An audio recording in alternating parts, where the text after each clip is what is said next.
Hello, and welcome to UDL in 15 Minutes, where educators discuss their experiences with UDL. I'm Louie Lord Nelson, UDL author and leader. Today, I'm talking with Jeremy Miller, the junior senior high school principal of Pike Valley in Scandia, Kansas, and Stephanie Jensen, who's a resource teacher at Pike Valley Junior Senior High School and is one of the Infinitec UDL team members. Jeremy and Stephanie are going to share how UDL blossoms when instructional and technical leadership skills are used. Welcome to you both. I'm so glad you're here. Yes, thank you for having us. We're excited to share about our journey. Yeah, definitely. This has been a great journey, and I'm glad to share that with you. Thanks so much. It's really nice to meet you both. So let's talk a bit about you. What's been your journey in education with UDL? So who wants to start? I'll go ahead. So, I've been in education for about 24 years. Very early, I learned that I would grow by exposing myself to a lot of different opportunities. So, I guess you could say I've done a lot of different things. I was a social studies teacher, Spanish teacher, PE teacher, driver's ed teacher. I coached a lot of different sports, football, basketball, track. I then moved on and became the school counselor. And then at this point now, I'm the principal for the last 5 years, also a father of 7 kids. And one of my children has a disability, and that's really pushed me to have a deeper passion for UDL. I've always believed that student engagement and relevance were kind of key, even in my early years of teaching history. I used to do a lot of interactive projects and civic engagement projects. And this passion just kind of grew with my current position as a principal and having colleagues like Mrs. Jensen here who were leaders in the push toward using the UDL framework. That's awesome. Woo, you got a lot of experience. Life and professional. It's awesome. So Stephanie, yes, please.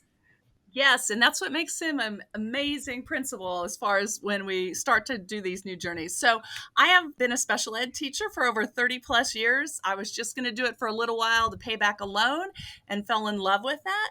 I have taught K through 12, mostly in a resource room setting within a school building. So, went through, have seen a lot of changes over time with inclusion and how that looks. About 10 years ago, I had a administrator that said, I am leaving this position with Kansas Infinitec cadre, and thought that was a great opportunity for me. At that point, they did a lot with assistive technology and putting those things together. And now kind of shifted and seeing that we still use assistive technology, but kind of working more towards that universal design in learning.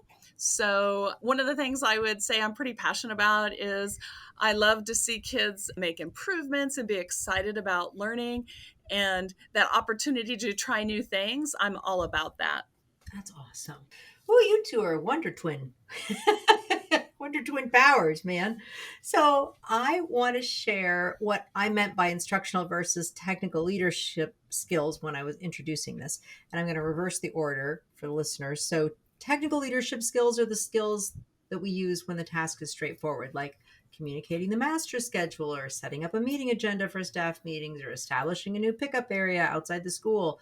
But instructional leadership skills are when the leader is directly modeling or supporting instruction. So, Jeremy, you've tapped into both, which I think is brilliant. And I'd love to chat about the technical side first. So, what structures did you put in place to help your staff ease into UDL? Well, I would say several of the things that we did to help it fit seamlessly is we really placed a strong emphasis on our system. We have monthly SIP meetings. We have a structure where all of our students are a part of the MTSS enrichment intervention process at the junior high school level, where all of our teachers, building wide, are involved in the process, including our PE, our art, our industrial arts, even our agricultural science teachers. So it's all hands on deck. We have staff meetings every other Wednesday, and then we alternate that with our MTSS meetings the other Wednesdays. And then we meet monthly over our SIT. With our system, UDL and stressing engagement relevance became easy. And after training on UDL, we learned a great deal about identifying barriers, strategies, and have these next steps now of doing the peer observations to identify barriers. And that's where we're going this next year, as far as putting that into our time schedule. Nice. Nice. And Stephanie, you probably have some even more specific or different information. Yeah, so one of our getting our set up with our UDL, the Kansas and Fitted Cadre started with if you wanted to be on this team, you could have it individual, you could have several teachers. So we joined that group. This will be our third year starting this fall, and which was a lot of support. We had 4 teachers and Jeremy was on our team, and then we would meet monthly across the state, and we would talk about all different parts of UDL, which really was inspirational for us because we knew we wanted more. And this allowed us to not only talk within our team and bring back ideas, but talk with some other people across the state and have a mentor, Cindy Malone, who's in charge of that project, to help us like, this is where you need to go. You guys are doing great with this. Let's kind of jump into this part. And that's kind of how we picked up the engagement and started with that. Awesome. Awesome. So now let's flip to the instructional side. I understand that your district invested in an instructional tool, which is great, but you tapped into your instructional leadership skills and modeled it for staff. Is that right? So talk about that process. Well, we wanted to get some buy-in from our staff.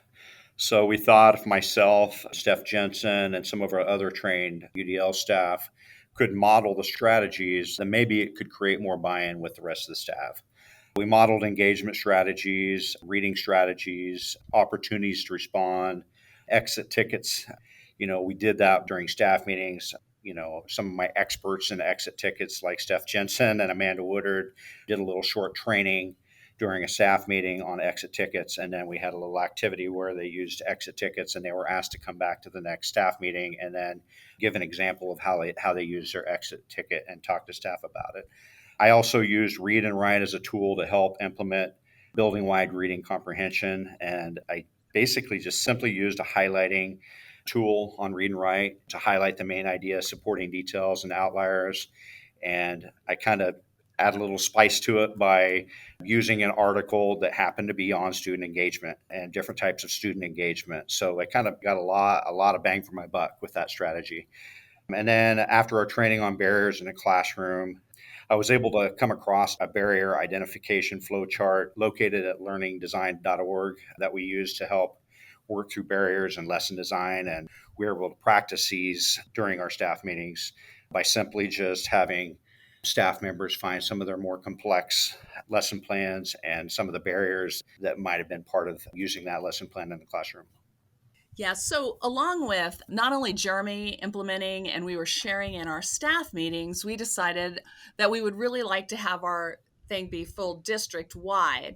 So we worked on when we had district in services, providing some simple training, things that didn't take a lot of time, but gave them the experience of this is what it looks like. One of the ones we did was we came in and we worked on about the barriers, like Jeremy was saying. And instead of Katie Colgren, who's the ag teacher that is also on our team, we did a role play about like 2 teachers talking about a student and, talking more specific to the student. And then the one teacher shared about, well, let's look at the barriers. Maybe, instead of identifying students, maybe we need to look at the barriers because there's more students probably that this is a barrier for it and we just don't know it. And we want to kind of work and go towards things like that. We also talked about how important social emotional is. And we started our one staff meeting or our district training with everyone needs to have a number 2 pencil, lined paper. You have 2 minutes, find it.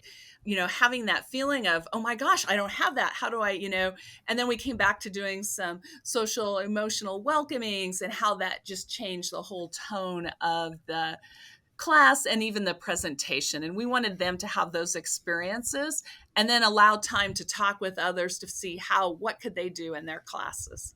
Nice. Wonderful.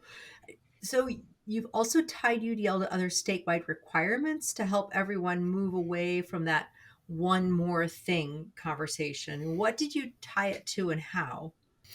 Well, when I first came into the district, we were in the middle of the KISA process, which is the Kansas Education System Accreditation. And our district goals were and continued to be relevance and engagement, which ironically fits exactly with our team philosophy. And it also meshes very smoothly with the UDL. Some of the district strategies we put in place were OTRs was the biggest one, and then exit tickets. And then we also implemented reading strategies and bell ringers that are welcoming. So it all really tied together, and it meshed, and it really didn't, to the staff, it felt just part of the process that we were already involved in. Awesome. Awesome. And Stephanie, how did that tie together affect your role? Yeah. So when we looked at it, it was a nice way that we could address some things like different student challenges, things that they needed to work on. And then also, it was really, I think, enlightening to look at, like, if we're using the opportunity to respond and having kids be engaged, well, then other things, they kind of took care of other things, such as maybe students that were bored or students that were causing behavior problems. And that really opened our eyes. The other focus that we spent just a little bit of time was this information, we wanted a welcoming environment, because if you went in and you knew you were not good in, say, math, it's really hard to gather information when you have a negative feeling. So what can we do to these situations to make it more positive along those lines? So it made you kind of think a little bit more global than just like, I'm here to teach reading or a specific skill. Right, exactly. Loving this conversation because it is exemplifying that well-roundedness we need to have when we're helping our staff adopt universal design for learning. So all these different structures that you both and your team are putting in place that have the instructional side and then also that technical side. And I think it's just brilliant. So in our last couple of minutes here, I'd love for you to share what your next steps are. What are your plans for year 3, Pike Valley? Well, one thing that we continue to work on and we'll focus on next year is basically we want to take a deeper look at some of the disengagement symptoms. We'll look at more ways of recruiting interest, sustaining effort, and then providing different options for self-regulation and just the overall UDL process, but kind of look at those things in specific areas. And then one of the things I already alluded to before that I'd like to spend a lot more time on next year is looking deeper at having the staff identify barriers within each other by using just a peer observation tool, having a Google form where they can just walk in 5 minutes in a classroom and look at the little form that we have in place and be able to identify barriers so that they can help each other out as far as becoming, better teachers. So those are a couple of things that I'd like to do for next year. Awesome. Yeah, we're also going to continue. I think currently we have our counselor, our ag teacher, our English, our science, and our math teacher on our team. And we'd like to expand that a little bit more and also maybe have our elementary be involved in our program. One thing, we are a small school, so it's a little easier sometimes to move things.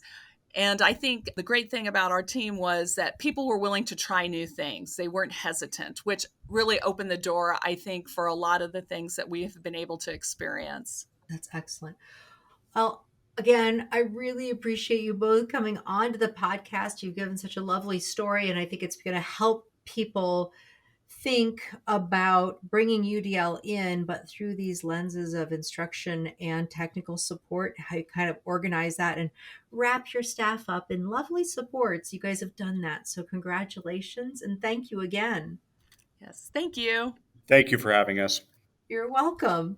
So for those listening to this podcast, you can find supplemental materials like an image montage with closed captioning, that montage with audio descriptions, a transcript, and an associated blog at my website, which is the udlapproach.com/podcasts. And finally, if you have a story to share about UDL implementation for UDL in 15 minutes, you can contact me through the udlapproach.com. And thanks to everyone for your work in revolutionizing education through UDL and making it our goal to develop expert learners.